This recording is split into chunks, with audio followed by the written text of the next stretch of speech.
De terrorismos a terrorismos 9.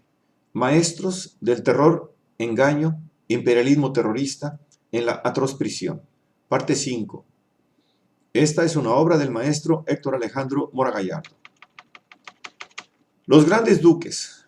Our crowd. Nuestro grupo.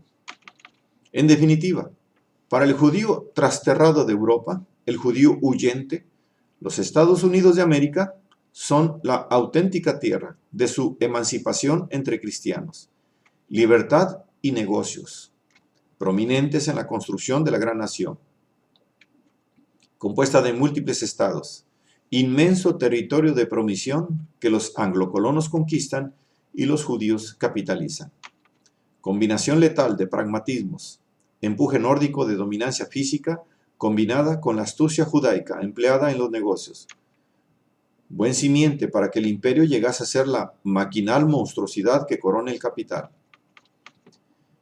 En esta ancha tierra abierta al emigrante emprendedor o atribulado de una Europa siempre envuelta en guerras y de espacios que se achican mostrando su desnudez en recursos materiales, el contraste es drástico.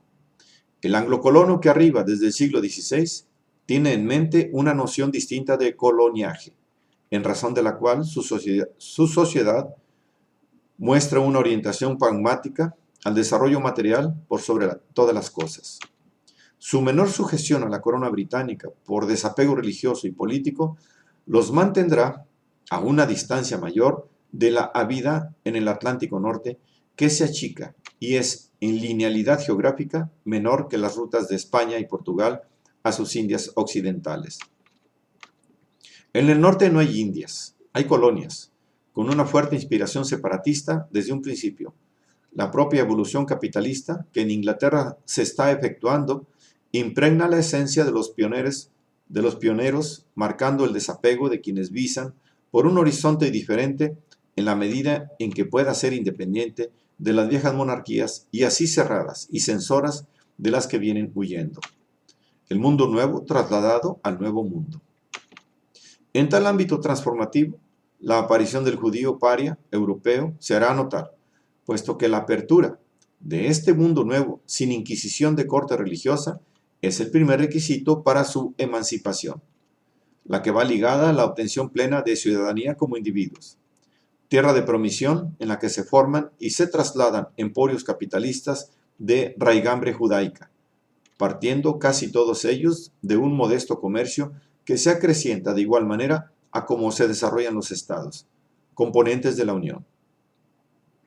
Primeramente apareciendo los marranos, aclimatados al sur mediterráneo, ahora ubicados en el sur esclavista, cuya élite se compone de familias muy bien adaptadas a la explotación negrera para la generación de productos de exportación, en una ligación no colonial mucho más marcada que en el norte para con las metrópolis europeas. Las familias de abolengo, instaladas en el sur, se dan a conocer por sus apellidos.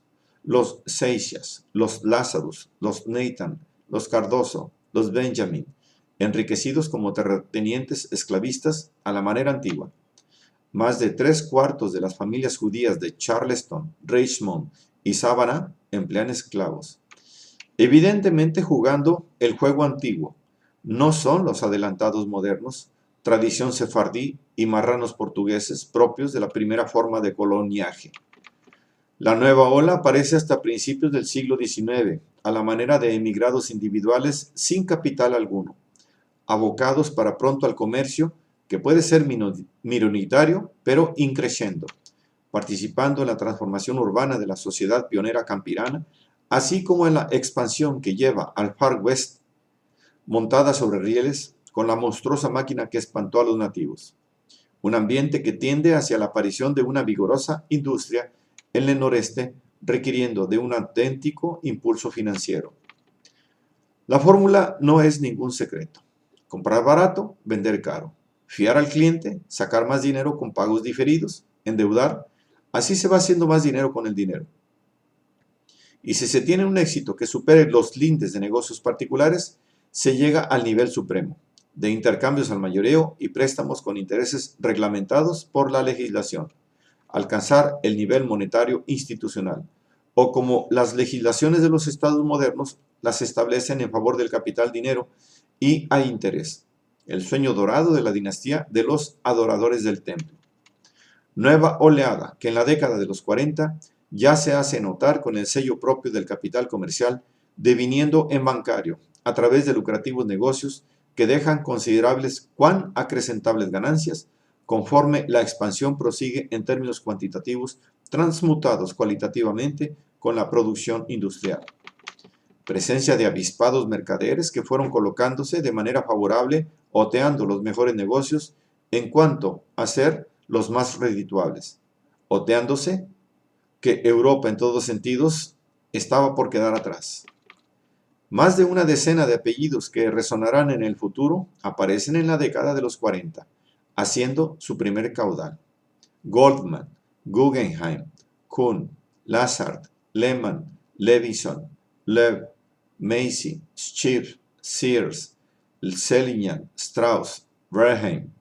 Incluíase a los Schoenberg y a los Warburg, estos últimos sí ya pudientes capitalistas europeos que venían a extender sus matrices a Norteamérica. Interesante el que August Schoenberg de la dinastía Rothschild se convierta en August Belmont, haciéndose pasar por un judío francés interesado en financiar al gobierno en Washington.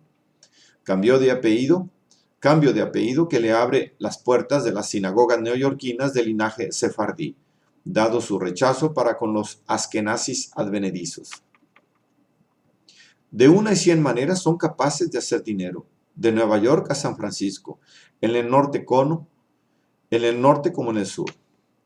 El caso de los Seligman es paradigmático. Joe Seligman, instalado en Nueva York, después de haber realizado su primer acopio en Watertown, pudo traer a su hermano Jesse y enviarlo a San Francisco, comerciando con mantas, whisky, oro, algodón, calzado y cigarros. Como es debido, acorde con la tradición, vende a crédito y presta dinero a sus clientes. Esto es, lo multiplica para cuando El Dorado esté en San Francisco. En 1857, lo esencial de los 500 millones de dólares de oro que llegan de California a Nueva York pasa por los dos Seligman. Otros de la hermandad hacen lo propio en el otro Estados Unidos. Los Lehman venden algodón al norte a cambio de Cotton Bills, letras de cambio que colocan en bancos de Nueva Orleans y de Nueva York.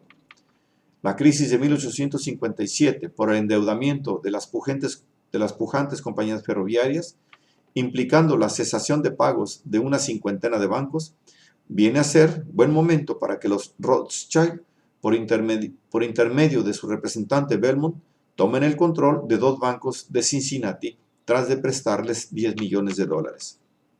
¿Cómo se ve? Esta crisis, como tantas otras, es buen comienzo para acrecentar las ganancias de los Masters Money y que pierdan los neófitos e incautos. Los Seligman, que previnieron la marcha de los acontecimientos, solo conservaron efectivo y oro, lo que aumenta aún más sus activos. Y si de oportunidades de oro se trata, nada mejor que una gran guerra para sacar provecho lucrativo de necesidades álgidas. El gran capital ya consolidado se inclina por apoyar al sur para extraer riquezas y la materia prima indispensable de la industria preponderante en Inglaterra.